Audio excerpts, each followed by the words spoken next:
BPI Tamil News. மழையில் பாதிக்கப்பட்ட பொதுமக்கள் இடத்திற்கு திமுக முன்னாள் எம்எல்ஏ நேரில் சென்று ஆய்வு. வடகிழக்கு பருவமழை பெய்து வரும் நிலையில் தருமபுரி மாவட்டத்தில் பல்வேறு இடங்களில் நீர்நிலைகளில் தண்ணீர் நிரம்பி சென்று கொண்டிருக்கிறது. இதைத் தொடர்ந்து தருமபுரி அடுத்து இலக்கியம்பட்டி பகுதியில் நேற்று இரவு விடிய பெய்த மழையினால் இலக்கியம்பட்டி, அழகாபுரி, ராஜிநகர் என சுற்றியுள்ள பகுதிகளில் 50க்கும் மேற்பட்ட வீடுகளில் மழைநீர் சூழ்ந்துள்ளது.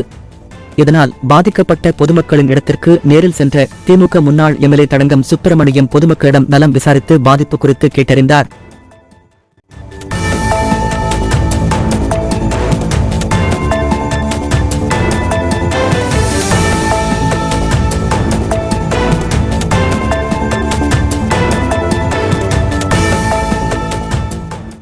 குரல் செய்திகள் உடனுக்குடன் தெரிந்து கொள்ள BPI தமிழ் நியூஸ் சேனலை சப்ஸ்கிரைப் செய்து இணைந்திருங்கள்.